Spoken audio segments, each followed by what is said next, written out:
পাহাড়ের সৌন্দর্য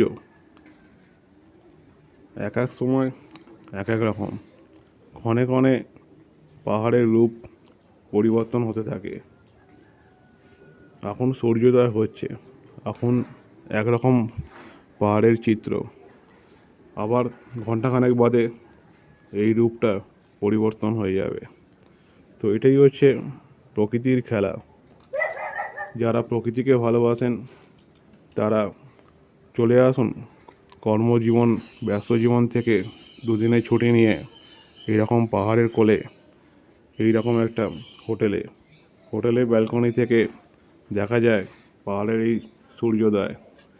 আর ওই দিকে বাঁদিকে আছে কাঞ্চনজঙ্ঘা। একটু বাদেই কাঞ্চনজঙ্ঘার চূড়াটা পরিষ্কার দেখা যাবে। এখন কুয়াশার জন্য একটু অস্পষ্ট, ঠিক ক্লিয়ার আসছে না।